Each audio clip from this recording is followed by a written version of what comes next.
What's up, guys? Julian Smith here, Optimum Nutrition Athlete. Finishing up some filming yesterday. Starting a bicep and tricep workout, going through it already. But if you guys got any questions about anything while I'm doing this, let me know. Anybody who's seen my lives before, I've done these a lot. Any questions go. Anything you want, doesn't have to be training based only. So follow me along. Any questions, just ask. Probably gonna start with seated curls first. It's funny that we did arms yesterday. It was a big part of my workout. So I'm a little sore, but it's not gonna stop me from doing this. But just so I'm extra warmed up, probably gonna start right here with seated, double arm, dumbbell curls, slow and controlled as usual.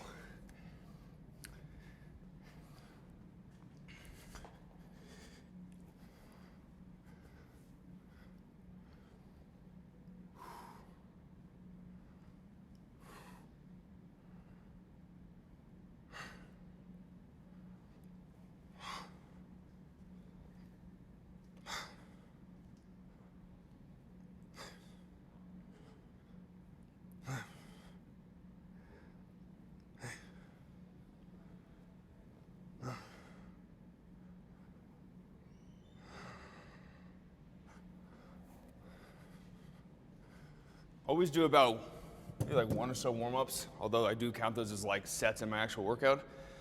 They don't really start working.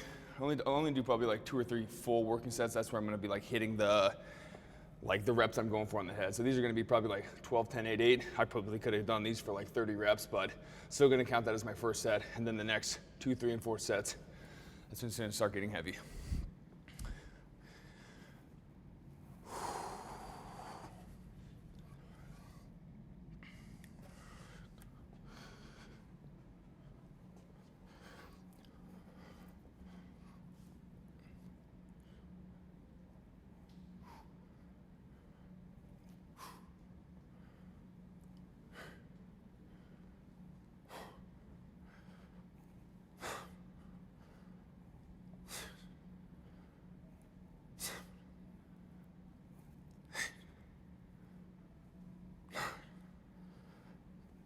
Okay,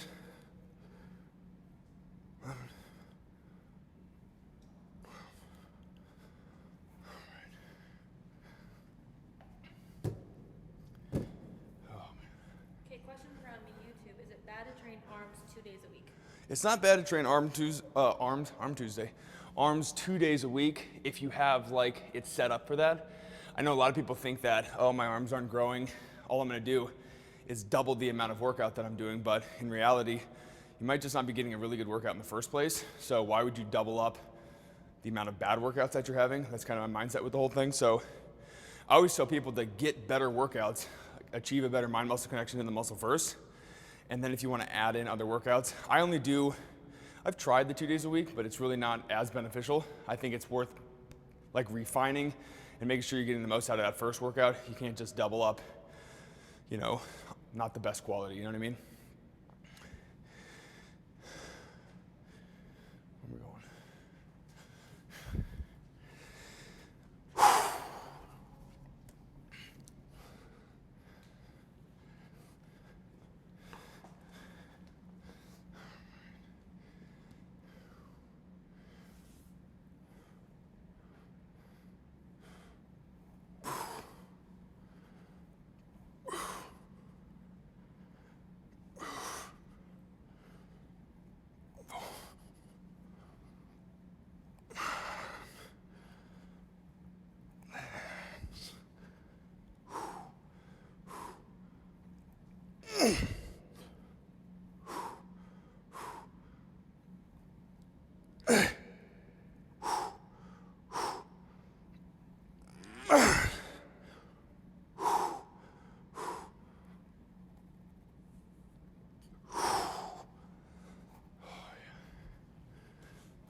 So it's pretty heavy.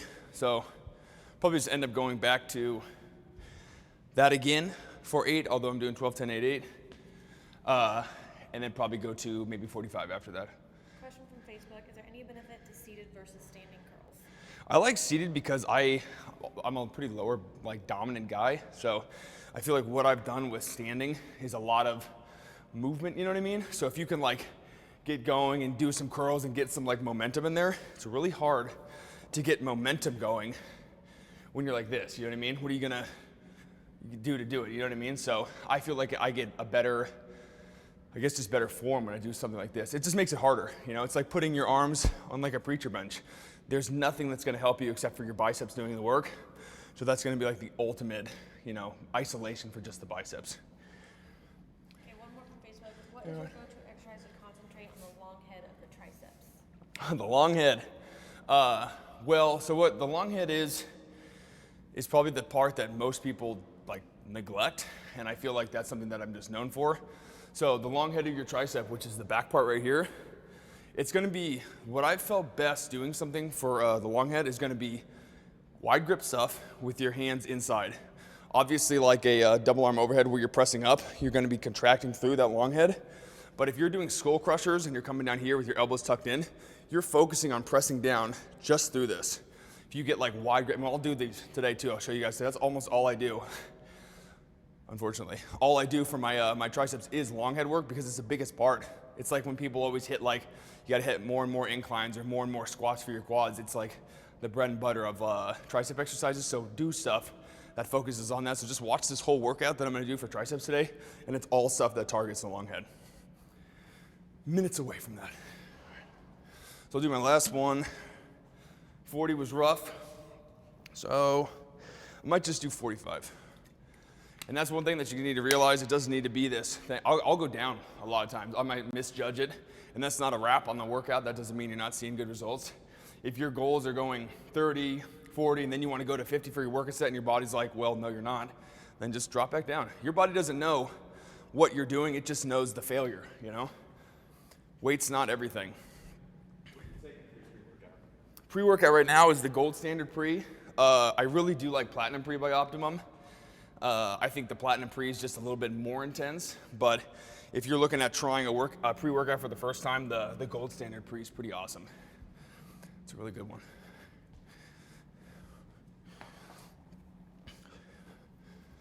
Also on these, you guys will see me like right away. Like right before I get started, I let my arms roll back. I'll show you right now. So instead of just getting like this and started going, I go like this, nice straight spine, head up, and I tilt my arms back. I don't want to do something where I'm like this and then curling at the last minute. That's like half the rep is a hammer. You want to put your bicep in the vulnerable position at the bottom, right off the bat. So rolled back, arms like this, so the biceps are working right away.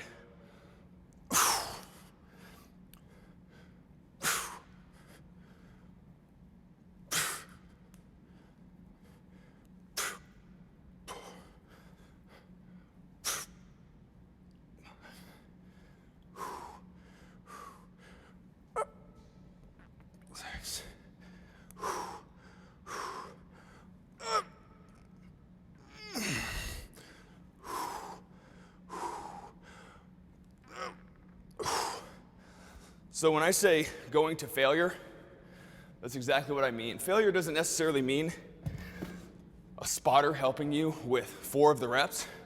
I did as much as I could with my body, that my body could take with good form, and then that last one, I couldn't do it anymore. That's complete failure on your own. Those aren't forced reps, that's failure. All right, yeah. Do you track your macros, and what are your macros? I track my macros. I track my macros no matter what. Although the past couple of days since I've reached my my goal weight and everything for this, I've been a little bit more lax because I'm need to be a little bit more fuller and stuff for the camera and everything. But my macros right now, as I'm dieting down, are 220 protein, 240 carbs, and 50 fat. In my off season, they're around 235 protein. I think they're closer to like 375 carbs. And 80 grams of fat. But as I diet down over the past, I think it was 2.5 months for this, just slowly decrease those macros to get here. Pretty simple. When you track your macros, that's the key to everything. So this will be our first really good exercise for the long head of the tricep. Anybody who follows me on Instagram will be very burned out by seeing this because this is one of my favorite things that I do. But also for anybody who's wondering, a lot of the workouts that I do are put to, that's kind of like my thing. I'm not a big selfie guy, so if you want to follow any of my workouts on Instagram, it's smith.julian. My Facebook page is just Julian Michael Smith. And then my website is all training based as well, and that's thequadguy.com. So if you're interested in any of the workouts, just hit me up on there for any questions, okay? So here we're talking again with the long head. It's actually pretty light, but it's okay. So we're gonna go outside grip. A lot of people don't think of the lat pull down bar as something you would do for triceps in the first place, but you're gonna go well outside shoulders, your shoulder grip, not exactly what I'm doing. So if you're super narrow, all you need to do is a little bit outside shoulder. So outside shoulder width, elbows tucked in, not bowed out like this. And when you contract down, you can just see the long head ignite all the way up to my rear delts, where the insertion point is. A lot of people do this like this. It's not the same. You gotta keep those elbows tucked under, press down like that. Little tweaks in your form will make a huge difference in how you feel in exercise.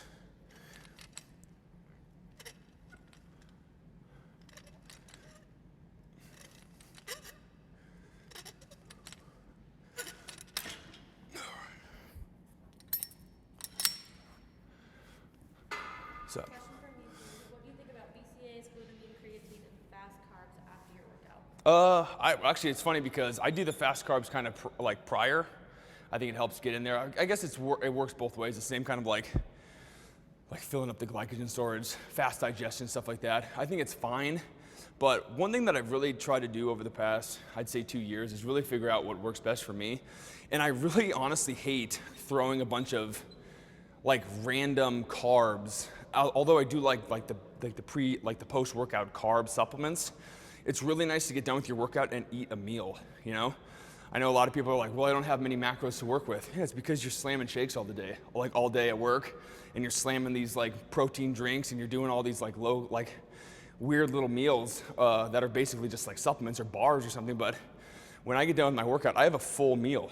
You know, I might do like a BCA shake post-workout, especially when I'm dieting. But when it comes to like post-workout nutrition, I think a full meal is gonna be more beneficial than anything. And I was quick to think like, oh, well, I'm not getting that post-workout, you know, right away thing. And that's just like, it's honestly just like a bunch of BS. And I think getting that just meal in post-workout, it's like if it fits your macro, like dieters say that a carb, a protein's a protein, a whatever's a whatever, then you can do whatever you want, basically. So I would rather have something full, a big meal that's gonna actually like fill me up and make me feel satisfied. And what was the other one? Question from Facebook, do you use negative reps on arm workouts? Yeah, actually, so a lot of my stuff is, oh, I moved up already. That would have been embarrassing. Ripped my tricep off the bone. So I do negative stuff on basically all my training. Anybody who follows my page, it's very negative based. But time under tension. So not only am I doing a negative work, it's a negative that I can get back going. So I would do 4 sets of like 8 reps with 4 to 6 second negatives or something like that. So normally people think negatives of like super heavy on bench and somebody's got to take it off them.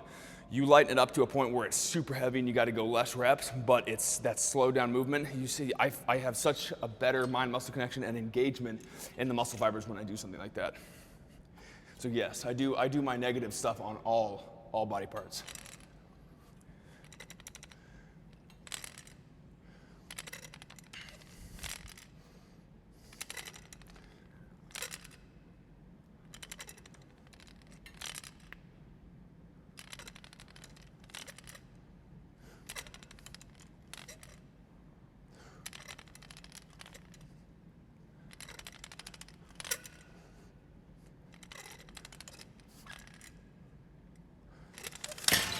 All right, first working set done. Thing just comes out immediately, waiting to smack me in the head. All right.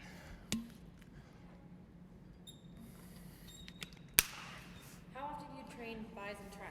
I train biceps and triceps once in my 6-day split. Some days I actually just switched my split from a 6-day or from a 5-day to a 6-day, but it's the same concept as I was telling the other guy. Sorry, I'm a little out of breath. So it's the same concept. You don't necessarily need to do arms more if you have lagging muscles. Like, watch how I do these exercises, and you see how when I contract, you come down and you can just see the long head like contract the entire time. If you aren't seeing that, and your recipe for increasing like your arm size is to do more, why would you do that? You don't need to do more of something. You just need to do it right the first time. And if you're going in there and killing like a full arm session, like I know it's kind of shunned of in the bodybuilding world these days, especially in the natural world where everyone's like such a bro day to hit arms. Well, guess what? I love hitting arms. It's like my favorite, day. It's just like biceps, triceps. It's fun. Your arms are like, blown up. Feels great.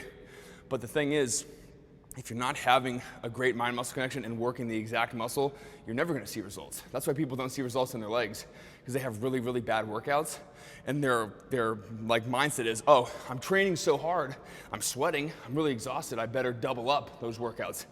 Well, you're just doubling up the amount of you're not hitting those legs, and you're getting more and more and more exhausted, and you're not seeing the results. So just get really quality workouts in, and you can totally see great results from just once a week.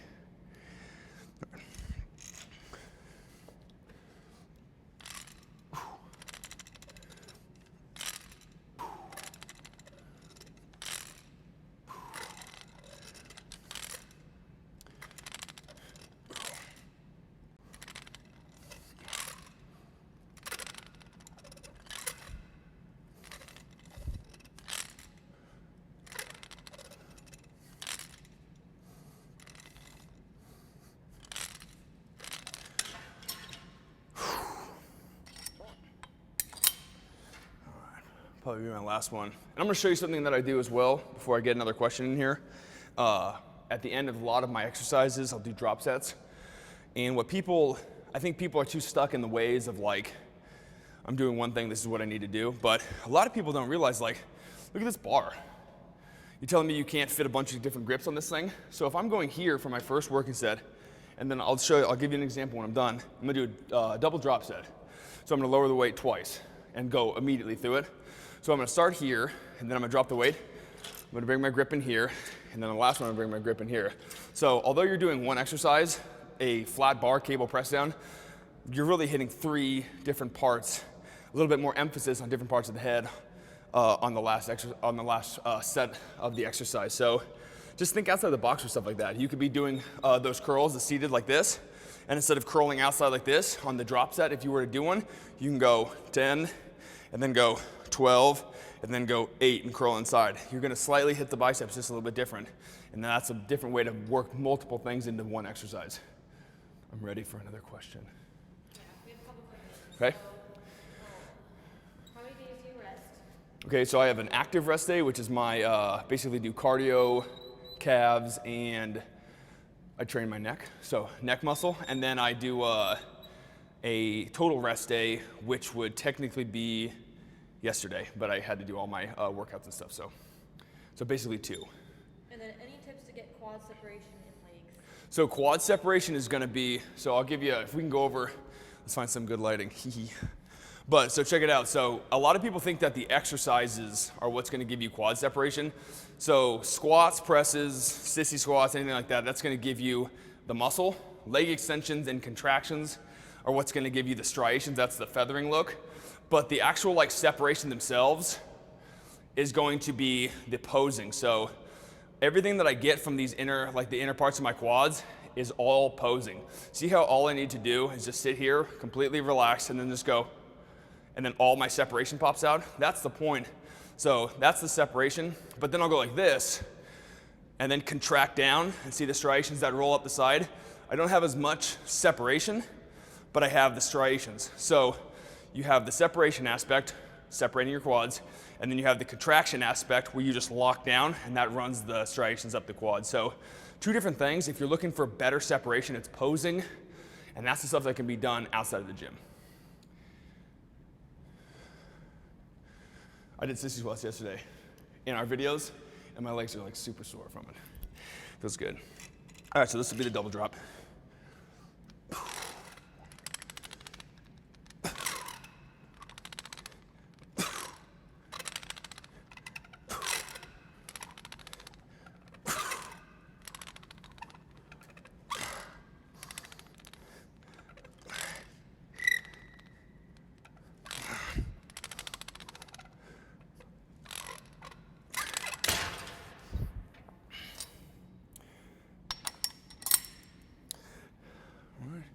Gonna go in just a little bit on these.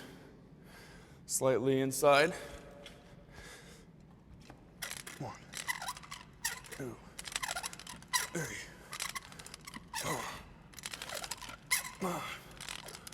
8.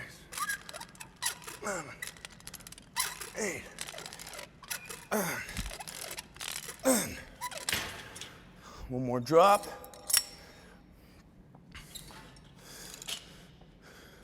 Inside shoulder width on these.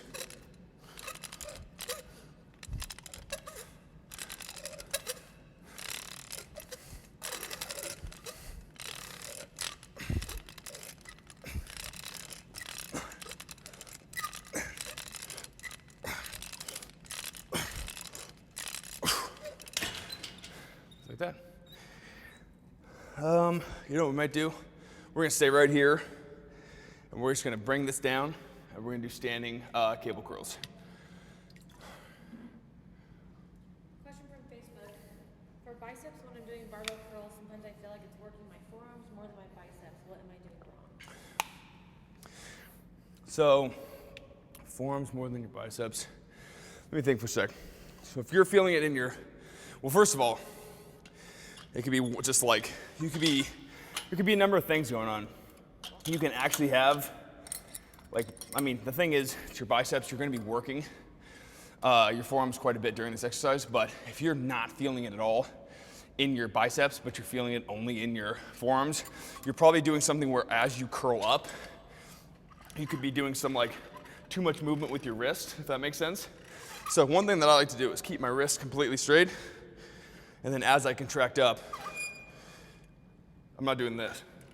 A lot of people do that. You'd be surprised that, like, if you just slow down your reps and just look at yourself, and if you're contracting and then your wrist is doing this on the way up, it's a forearm curl. You're doing a wrist curl. So keep that straight and just go biceps. You don't need to, God, that's loud. Super squeaky. But yeah, I think that's something you could do. One other thing that a lot of people do is more of a drag curl style thing, and that can hit a little bit more too. Which a drag curl is a pretty cool way to hit your biceps, just getting over the top like this and doing something like that. It's a really cool exercise, but you are gonna be putting, depending on how you twist your wrists, a lot of emphasis on your forearms.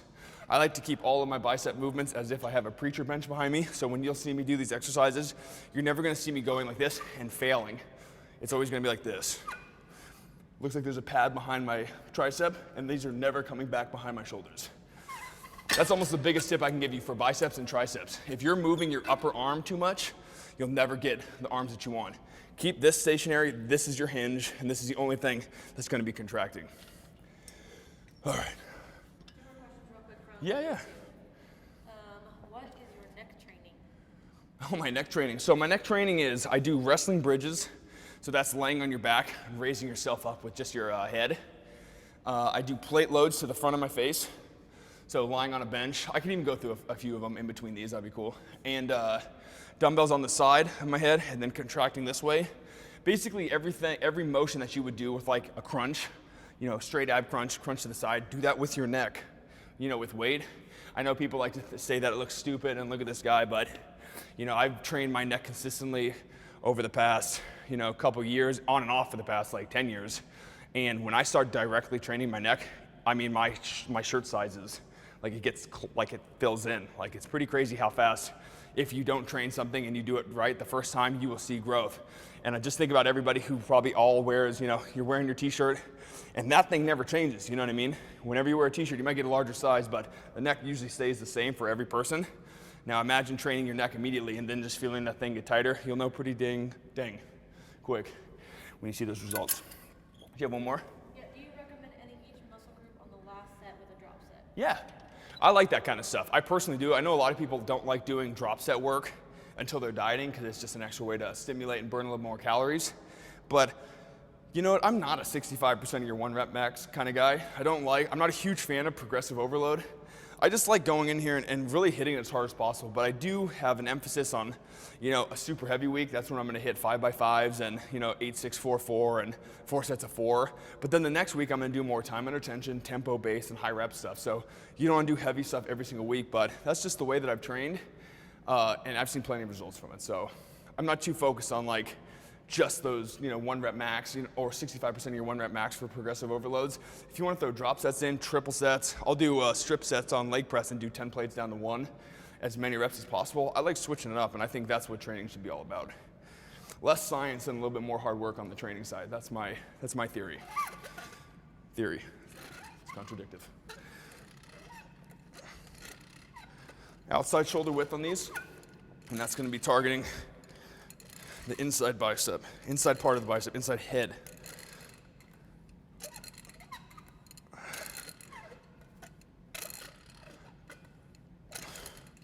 Not pulling back. Elbows out in front of you like you got a pad behind you. All right.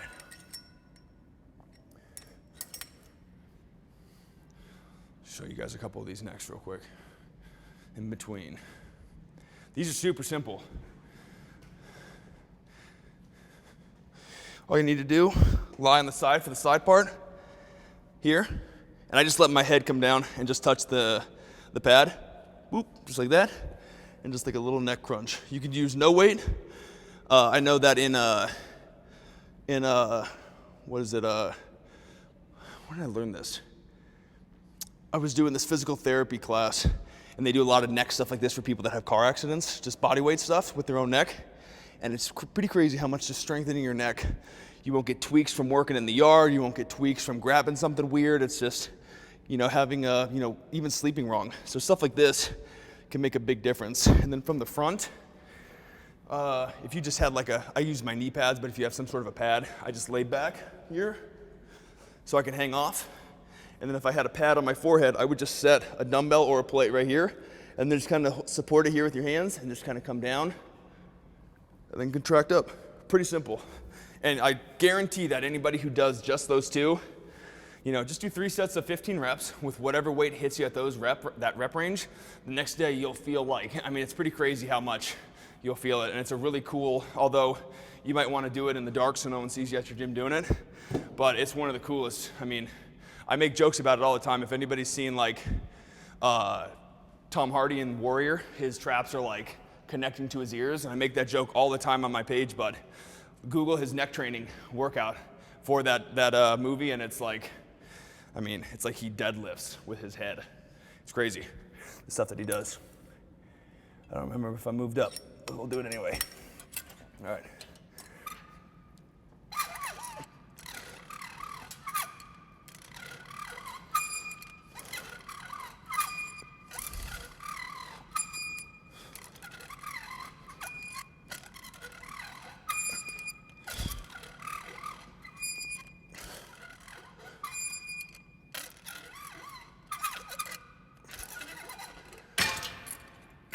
I'll do 2 more, and we'll do that drop set again with the grip placement changing.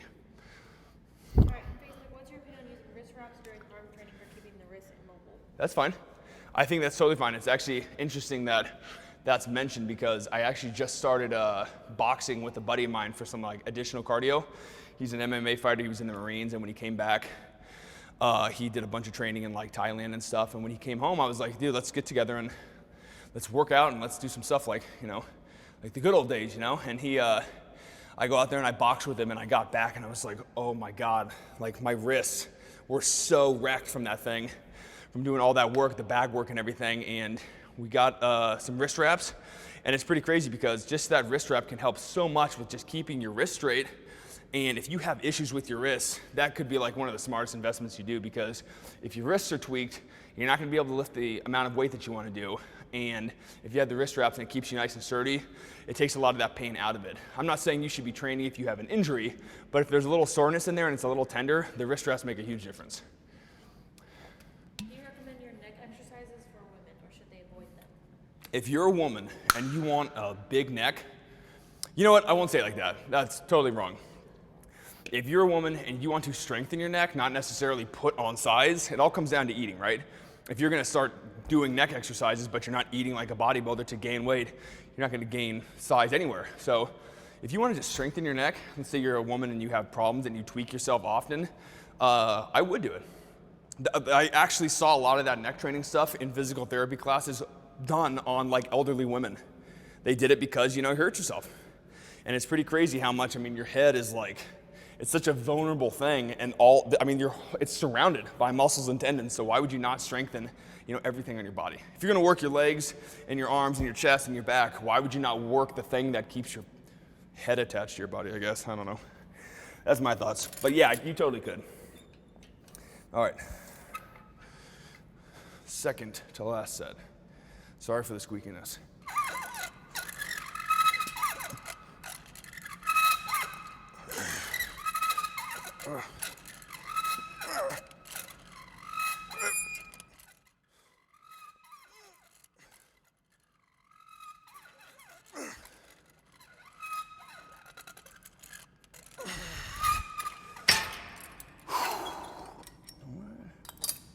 So we'll go wide grip, shoulder width, inside shoulder width on these drop sets.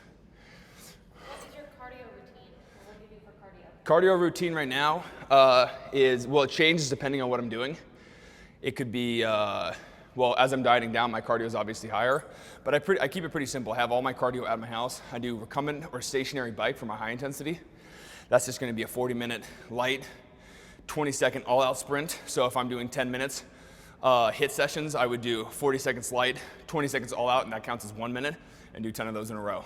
If I'm doing my low intensity, I don't really like, my leg workouts are so intense, I like to keep it very like low intensity, steady state, and I'll just keep that to treadmill, 10-degree incline, 3 miles per hour. It's a brisk walk, you're definitely gonna get a sweat going, but it's not like killing yourself on a stair stepper. I've honestly never liked the stair stepper.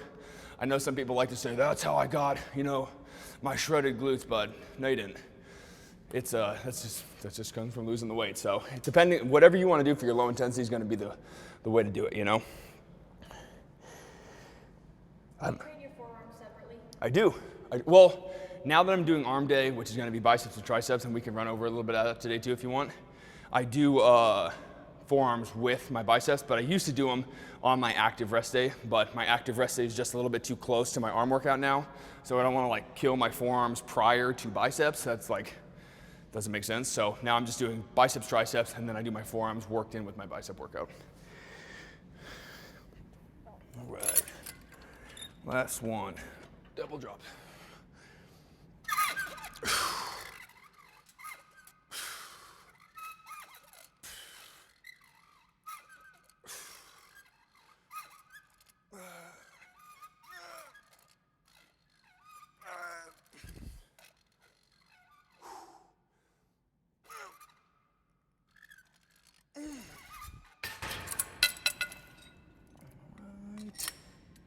A little bit inside on this. The first drop.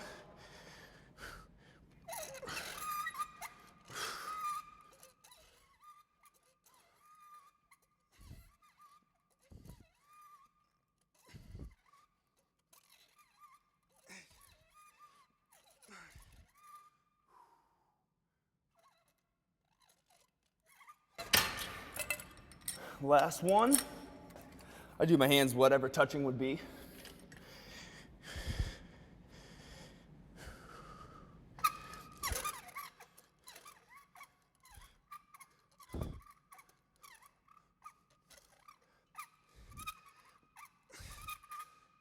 Sounds like a Furby. Sorry, I'll be off this in a sec.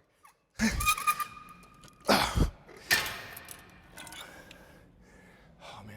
All right, we'll get away from that. Okay. All right. So triceps now. Do some like double arm kickbacks, and we'll do this. So just for the sake of this workout, that would be an example of like a couple of how I would start. We'll do maybe like a double arm tricep kickback, or we'll do skull crushers. I know some people want to see that, and I want to show you how to do the long head on the skull crushers. And we'll go right here on this bench, and then from there, I'll do like a giant set where I'm going to be doing a bicep, tricep, then my forearms, and that would be typically how I would end an arm day when I'm pairing up my triceps and biceps.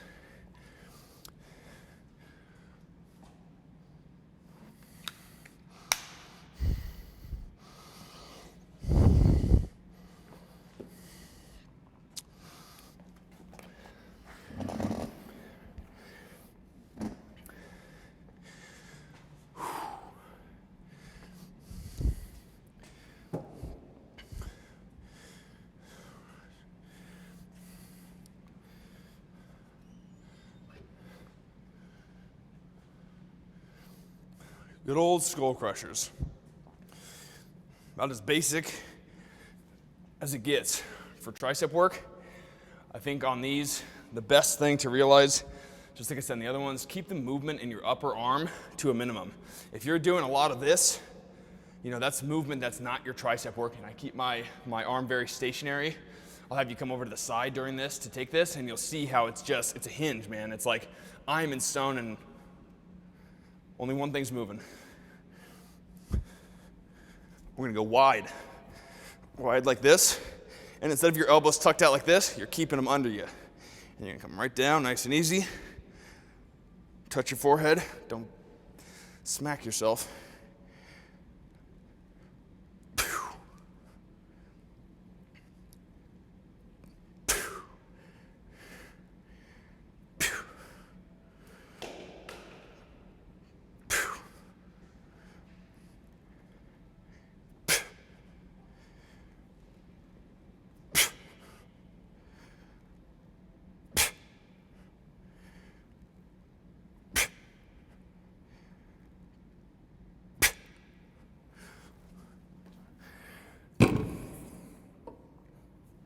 That's not bad.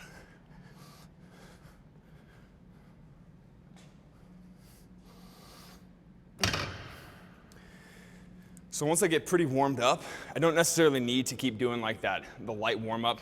I did the drop sets, I did the compound sets and everything. So once I'm gonna get over here onto this, I don't necessarily need to do like that one. So I'm gonna count that as my first warm up, or not my first warm up, just the first working set. So then we'll go over to this. Just move up a little each time.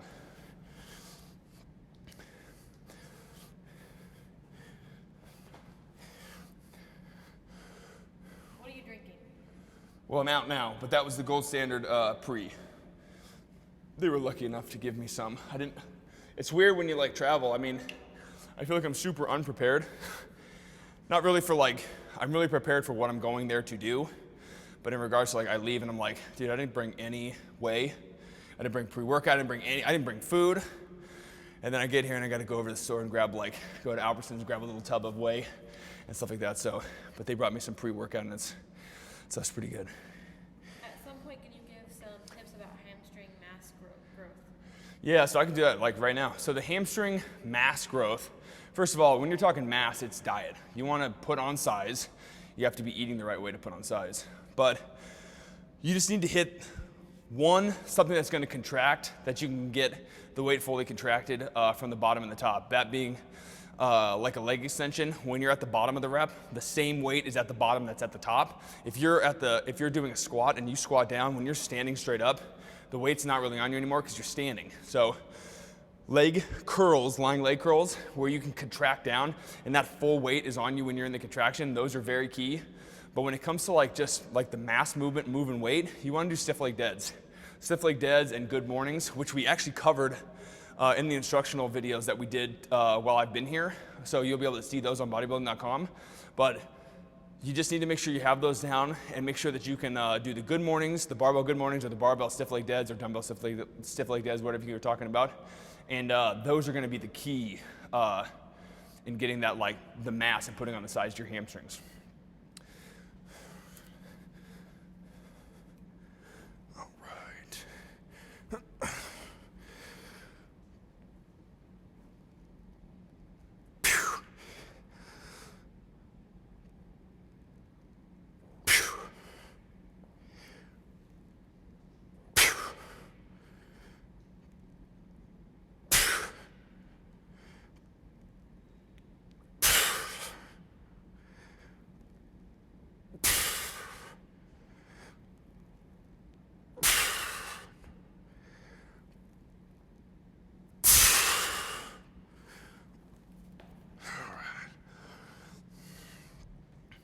And I don't typically do those big drop sets. I mean, I've done them on my my workouts and stuff for my site and everything, but when I'm doing compound stuff like this, I like to think of it as we're focusing on weight, moving weight, and good form, and isolating as much as possible on the compounds. So you're never gonna really see me do like a drop set on like skull crushers. You'd see me do it on cable worker machines. Something like this, I put a little bit more focus on just moving the weight and getting good quality reps. When you're doing skull crushers, do you retract your shoulder blades or push I retract my shoulder blades. Really, really good question, because that's where you're gonna start feeling pressure in your shoulders. I can't honestly think of an exercise where you wanna be rolled forward. You know what I mean?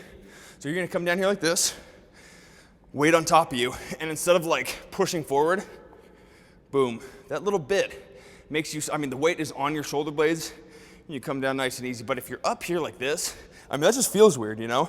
When you have weight on your shoulder and your joint, that's how you hurt yourself. Keep yourself nice and tight. That's why when I do like squats or everything, I like doing inside shoulder width stance, especially because it hits my quads more. But getting into that nice little like compact, you ever see people deadlift and they get down here like this and they're just like a little ball when they deadlift? It's just so much power and pressure, especially like Olympic lifters, in one spot. You don't want to spread out all over the place when you're doing it. All the pressure is going to be pushed through and driven through one spot. And that's the same concept with this. Keep everything nice and tight and back, so you're nice and stable during the exercise. How long do you normally rest between sets? Normally I would probably do like it depends. So 45 seconds, 30 to 45 seconds normally between any like normal workout like this. But I'll do like squat or leg days where I'll do like 60 reps on squats. And that's like minute and a half, 2 minutes rest in between, because it's just like, not only are you just so totally fatigued, like you need to like reset mentally, you need to reset physically, and just get like back to it, because it's also cardio. So something like that where you're going really outside the box, like drop, drop, drop. I take a little more rest in between, but straight sets, 30 to 45 seconds.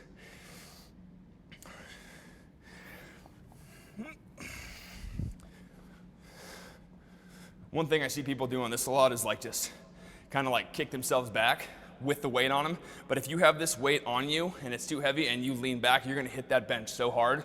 So one thing that I do is kind of put this at the tip of like the bottom of my leg, or like this. And as I lean back, I just kick my leg back. Nice and simple, looks controlled.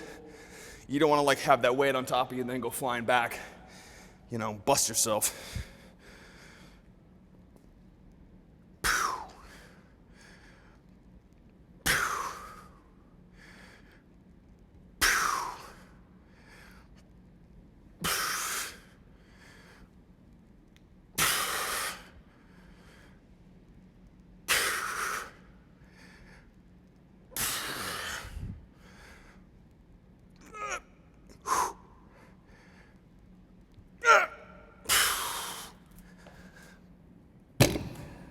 See how my knees cut on the way back too? Nice and simple. I'll do one more of these, then we'll move on. We'll do that giant set that we were talking about. So that gave us 2 triceps, outside shoulder width with your elbows tucked in. It's gonna be hitting the long head. And then we did the 2 drop set style workouts. Okay, so on Facebook, what do you think about bodyweight skull crushers? So you're talking about like floor extensions. I'm sure that's what you're talking about. If you're talking about these, sorry, that's rolling for you. You're probably talking about something like this, which is funny because we just did the instructional on these too. If you're talking about bodyweight skull crushers like this, they're awesome. I call them bodyweight extensions, but I know you may have just changed up the game on that, dude, because it actually makes sense, although you're not bringing it down to your forehead, but I like the way that sounds. But regardless of if that's what you're talking about, these are awesome, because I think bodyweight stuff is an excellent way to end workouts. You can do pull-ups at the end of your back workout. I do sissy squats at the end of my quad workouts, push-ups at the end of my chest workout, bodyweight dips or bodyweight, tricep, bodyweight skull crushers like you're saying at the end of my tricep workout. Stuff like that is really beneficial. And if you can make a bodyweight basic exercise super difficult like that, it's nothing but beneficial. All right, last one from Facebook. I'm hoping to run a 4-day split per week. Okay. I prefer doing arms on their own day. Should I pair chest with back or with shoulders? I like chest with shoulders. And what I like about chest with shoulders is you can do, well, first of all, you can do chest and back, but I like to really I do about, I would say 6 or 7 exercises for my back. So if you're doing 4 to 5 exercises for your chest and then 6 to 7 exercises for your back, that's a long day. But what I like about chest with shoulders is you get your full chest workout done, right? Let's just say you hit chest first. You indirectly have been training your front delts the entire time that you're hitting chest. So you don't need to do a lot of front delt stuff when you move on to shoulders. So you can kind of limit some of that stuff and still get a really good shoulder workout in. So it's kind of like hitting 2 birds with 1 stone. But when you hit chest and back, your back is completely fresh and your chest is completely fresh from your back. So they're kind of both need to be hit totally. So I would go with shoulders, and that's actually what I do right now. So I do legs, then I do chest and shoulders, then I have my active rest day, then I do back, and then I do arms. And then I have my full rest day, then I restart. So that's the way that I like to do it. I've never been a fan of training my chest and back. Do you track your salt intake? I track my salt intake when I get closer to shows and shoots. When I'm just in my off season, you don't want to limit it because sodium is very key for like getting a good pump. It's just key in general, but do you want to like eat, I'll tell you that, when I was younger, my mom used to think I had like a problem because I put so much salt added to my ketchup at McDonald's that it was white.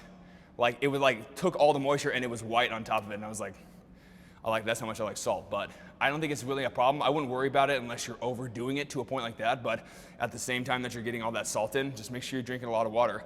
I make sure that I consume 1 shaker cup of water, even if it's with BCAAs in the morning, 1 before my workout, 1 during my workout, and 1 after my workout, and then 1 before I go to bed. And then no matter what, when I got those in, then I kind of drink water here and there throughout the day, and that makes sure that I get that gallon to a gallon and a half of water in a day, and no amount of sodium that I could be getting in could touch me or affect me in a negative way if I'm getting that kind of water in, unless I'm really trying to. You do another one if you want. Do you train obliques? I do, but I use my ab training as more of a way to burn calories. So usually in my off season, I don't really train abs, but when I'm dieting down, when I add in my ab workouts, because I don't train my abs to get them bigger. I want them more defined and more, cut up. But that's going to come from diet. So my girlfriend's 11-year-old son has freaking abs, and he's got obliques, and he's never trained abs in his life. So everybody thinks that they need to do these intense workouts to have abs. In reality, all you need to do is lose the fat, and they're going to show up no matter what. I guarantee that. That's like exactly what's going to happen. So, but it's a lot of that added stuff. So I don't necessarily do super intense like oblique work because I don't want them to build up. But when I'm dieting down and I'm in a deficit and I have no calories to grow my obliques, I will hit them more, but it's almost like a burned calorie, so I don't have to, it's kind of like an added thing in there, like walking your dog while you're dieting down. You're not necessarily adding in more high intensity or low intensity, but you're doing more cardio outside of the gym style thing to burn those calories to keep the fat coming off.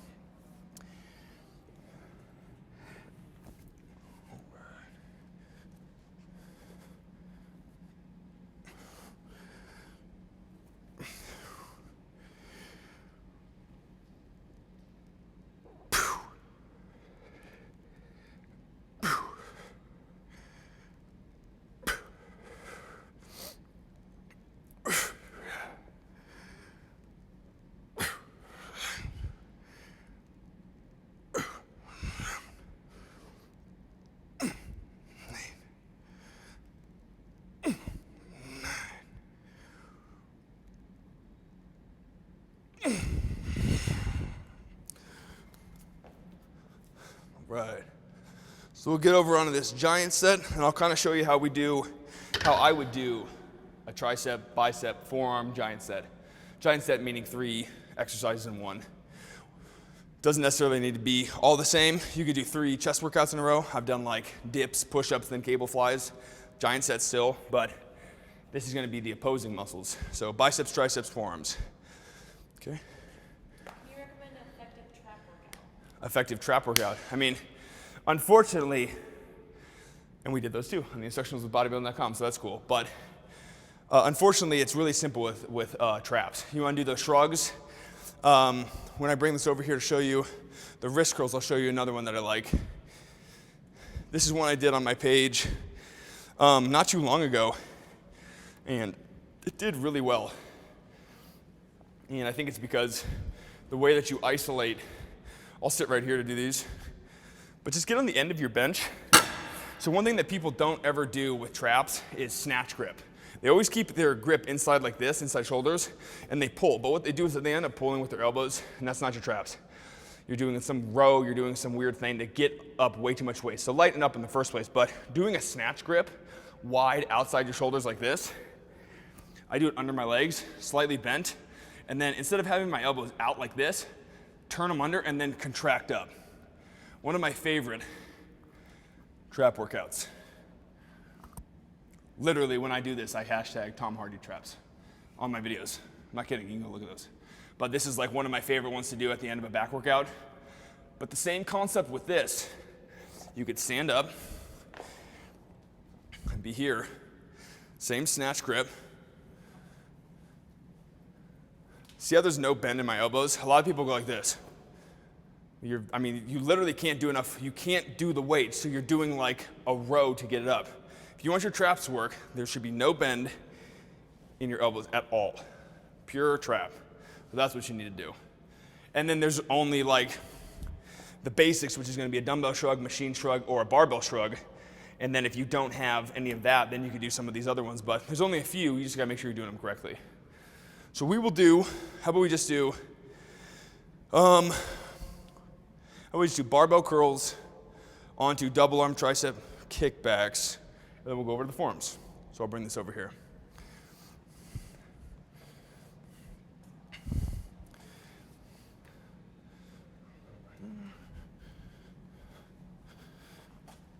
Get everything set up. I know a lot of people sit there and they say, well, I can't like do stuff like this in my gym. Everyone's gonna get mad. I have never been, I don't know what gym that all these people train at that everyone gets mad at you for doing a workout, but if you're not texting on your phone and you're getting a workout in, I would never get upset at anybody for taking up 2 or 3 spaces if you're trying to do some giant set. If you're working and you're putting in the time, like what are you gonna say to that person? So I think a lot of people limit themselves. They say, well, I can't go and reserve all this stuff at the gym. Well, are you talking in between sets? Because I'd be upset at you too. But if you're going after it, like, you can set this stuff up pretty easily. So we're gonna go barbell curls. We'll grab, I'll grab some dumbbells and sit right here. We're gonna do double arm kickbacks. And then we're gonna do regular wrist curls on these. You can ask me a question, sorry. What do you think about muscle ups after a back day? Muscle ups? Sounds like knocking my teeth out. But if you can do it, absolutely. I like doing pull-ups at the end of my back day, but actually my last back workout that was just a few days ago, I was doing wide grip pull-ups, supersetted with, I think I just did cable shrugs with like the flat bar, and I was getting like 4 to 6. So if you're trying to just go to fatigue and like still get those in and test yourself, that's totally fine. But if you're like gonna be bummed that you didn't get like 12 to 15 reps, then don't do it. But I love throwing, I squat always, usually like 3rd or 4th exercises in my quad workout. I rarely do it as a beginning exercise, and it's because when I'm fully fatigued, I might not be able to move as much weight, but I'm definitely not gonna get hurt. And by that time, you're so warmed up, you can get a really, really good contraction and probably get more out of your compound exercises than anything else.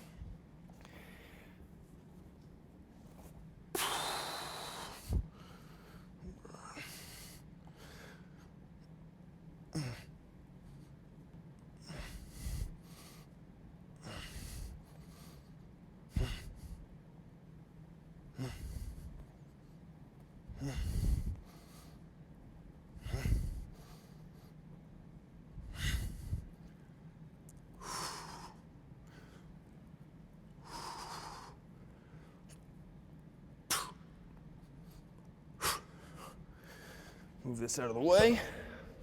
Grab a weight you feel comfortable with. Dumbbell kickbacks are a hard one. I feel like people always go way too heavy on these because you have to really support the weight itself. Get here. None of this. You want these right here, and then boom. Upper arm is limited to the movement.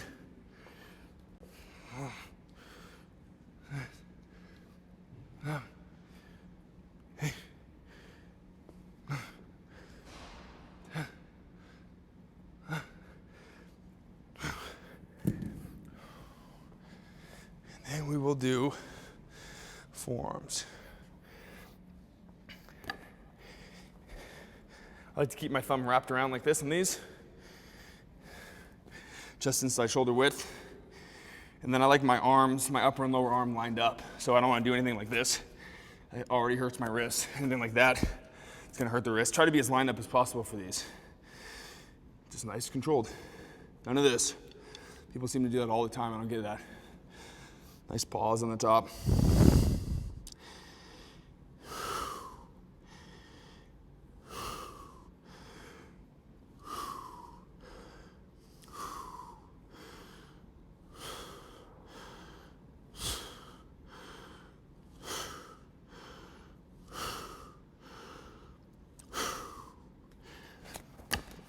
Just like that. We'll do a couple more of those and get some questions done in between. So I'll take a little more rest. See, I did basically 3 exercises in a row, no rest.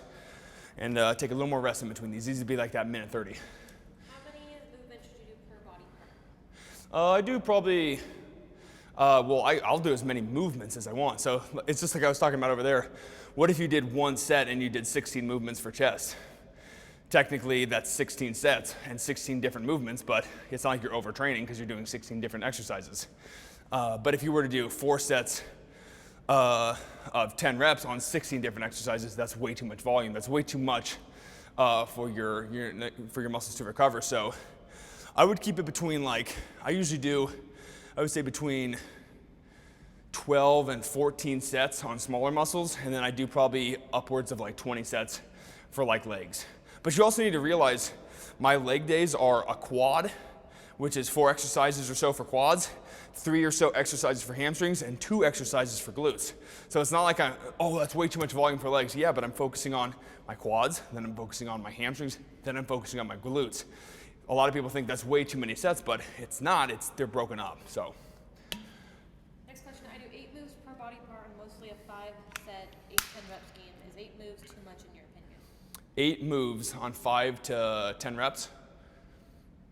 5 set, 8 to 10 reps, so usually 5 set. Yeah, I think that might be a little too much, but granted, dude, are you seeing results? If you're seeing results, that's my thing, dude. I'm never gonna knock anybody because I know a lot of people that train super weird. I train pretty weird as well, but I'll be completely honest. Some of the people that do the whole progressive overload, limit yourself, don't do the arm days, they mostly don't have the best physiques that I've ever seen. And that's not to knock them, but it's people talking about what works for them. I come in here and I hit an hour-and-a-half arm workout, but my arms are very, very developed. Am I gonna stop doing what works for me because somebody else said that I'm wrong? No. So if that works for you, I'd keep doing it, man. I would totally keep doing it, but if you're not seeing results, let's say you get to your next workout and you're still sore, maybe throw a rest day in there. Or if you don't wanna put a rest day in there, instead of doing 5 sets of 8 to 10 reps, do 4 sets of 8 to 10 reps. Or instead of doing 8 exercises, or what do you say, 6? 8 or 6? 8 to 10 reps.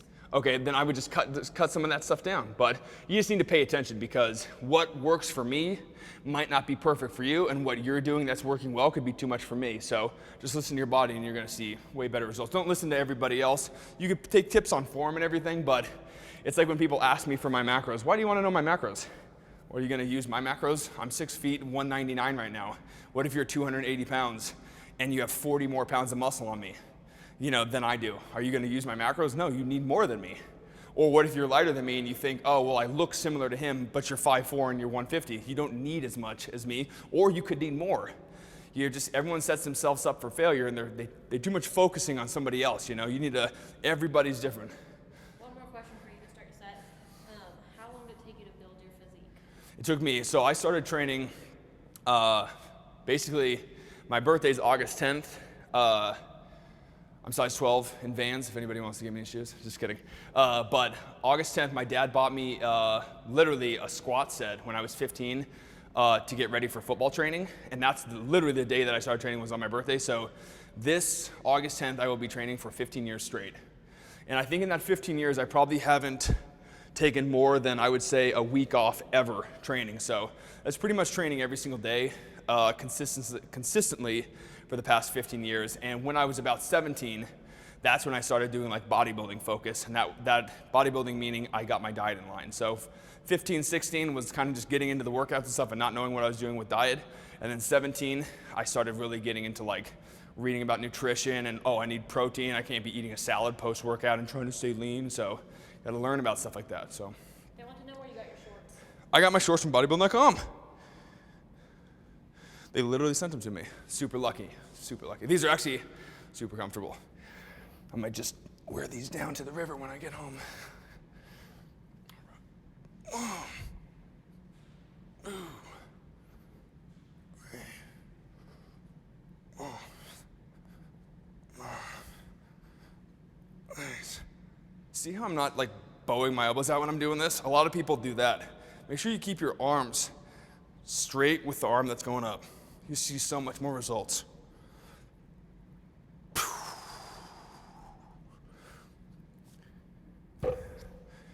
I'm sure everyone's like, I've never seen Julian in not ripped up shirts or ripped up, like, oh my gosh, his legs are covered for once. I usually wear super short shorts when I train. That's okay.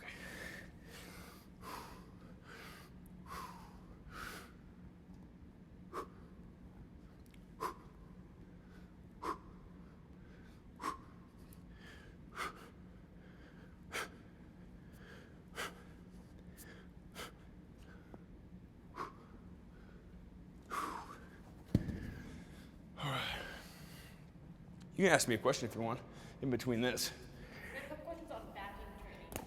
Do you do it and how do you do it? Okay, cool. Let me think about that for a sec. So vacuum training is one of those, not very many people know about it. So I'll be able to tell you as much as I know in a sec. Vacuum. Do you typically finish off with a set of bis and tris after each workout? No. You mean every muscle worked? I'm assuming that's what they're saying. No. Biceps and triceps are arm day. You're never gonna see me curling after legs. That's ridiculous. Each muscle gets its own day. They do its thing. So in regards to vacuum training is not something that's gonna shrink your waist. It's something for a pose. I know how there's like this stigma of like people saying that vacuum training is like a ploy to like, I don't know, but vacuum training is an old school pose, and that's an old school exercise that you need to practice. If like a vacuum was so, easy or whatever, how come nobody can do it? There's like a few people on earth that are like living right now that I can see like in the competitive bodybuilding like realm right now. That's probably like Cody Drobot and a couple people, Artemis, a few people like C-Bum and those guys. They all have incredible vacuums, but at the exact same time, everybody likes to dog and say that the vacuums are ridiculous. But if you're a classic bodybuilder and you want that look, you need to learn how to do that. I don't do very good vacuums. I literally cannot do a very good vacuum because I don't practice it enough. But those guys practice. You literally let all the air out of your system and put your abdomen up and you have no air in your system. Imagine doing any type of an exercise where there's no air in your lungs. None. You're not holding your breath. You're blowing all your air out and then holding a pose for a period of time. Most people couldn't do that for more than 3 seconds. And these guys do it for 10 seconds at a time or something like that. So make sure that you practice that stuff, and it's for a pose. I wouldn't use it as an exercise. Use it as something that you're, just like you would practice like a front double bicep or something, you would practice a vacuum. How do you feel about full body workouts? I think full body workouts are fine. That's kind of something I did the other day. Although I do something on my site called the Daily Pump where people can follow the exact same workouts that I do. Although I didn't really train like that yesterday, I still did something normal for everyone to do. But I train, if I'm traveling and I don't have time to do something, or I was at the hotel gym, so when I hit arms, it was very basic and it was very, I think the weights went up to like 40 pounds and there was only one bench in the entire thing, so I just did what I could there. But other than that, I think full body workouts are fine if that's what you're trying to do. But if you're hitting a full body workout hard, just make sure you have enough rest between, doing it again. Just like upper and lower as well. And then from Joel, he said, how much importance do you place on supplements and which kinds, for example, CLA, BCAAs, and whey protein? So I think that supplements play an important role, but nothing beats your diet. I mean, if let's say there was never supplement companies, you could still bodybuild easily. You really can. Supplements make bodybuilding, I think, easier in regards to, let's say you're traveling and you don't want to pack meals with you when you go. You can take protein powder. But if you're sitting at home and you have all the, necessities around you where you can make meals, you can make, sandwiches, you can make, steak, you can make chicken, you can make rice. If you can make all that stuff and you choose to do like a shake or a weight gainer, that's when it's a problem. You need to make sure that you're getting whole foods. Like that's the point of bodybuilding. You don't want a bunch of processed stuff all the time, but if, when I'm out doing this and I don't have my kitchen at my side, I got that little tub of whey and it's the fallback stuff if you don't have time to do it. But in regards to the most beneficial stuff, a basic whey protein is gonna do it. And you can't beat creatine. It's one of the only things, I know there's a bunch out there that are, proven to be effective, but I think creatine is one of the most underutilized supplements there is. Creatine's incredible. I take 5 grams post-workout every day. I don't load it, I don't come off. I take 5 grams post-workout after every workout. And that doesn't necessarily need to be post-workout, it just needs to be around the same time every day. So if you train at 9, like yesterday if we trained early, and then I did my post-workout, but like today we're training a little bit later, I'm still gonna do my creatine around the same time every day. Most people just train at the same time every day. All right, we'll do one more of these. How are we doing on time? We okay? All right.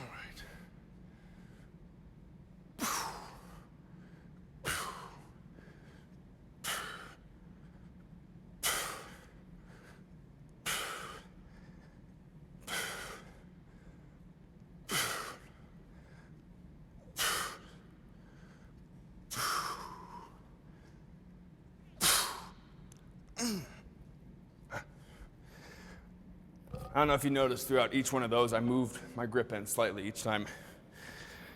Just a little bit. Do one more of these.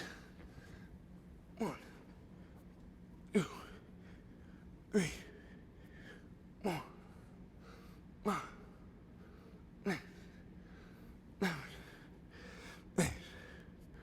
12.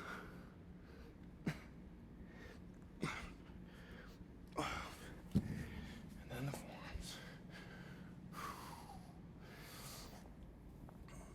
All right. 1, 2, 3, 4, 5, 6, 7, 8, 9. All right. I'll start putting this stuff away before we wrap this up.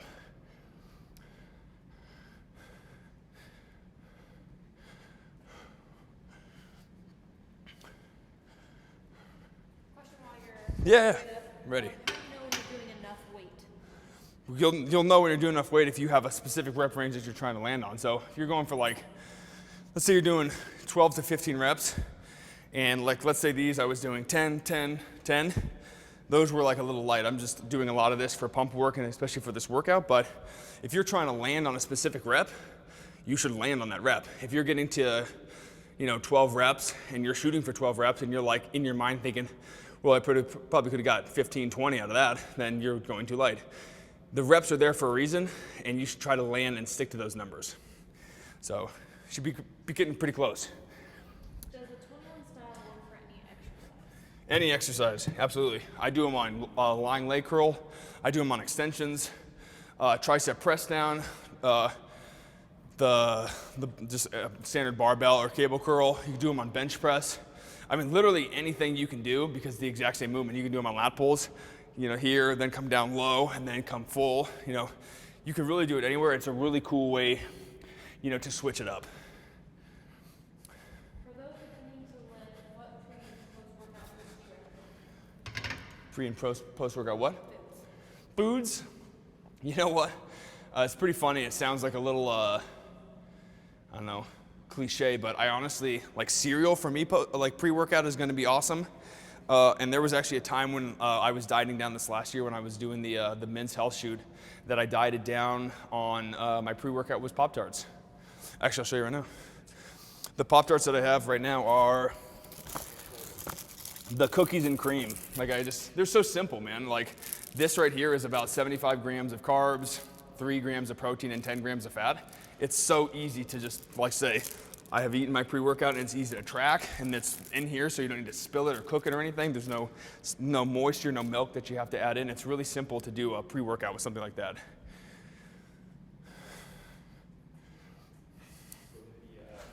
Cool. Questions on the way there? Anything? Free weights. Free weights I just think they're better.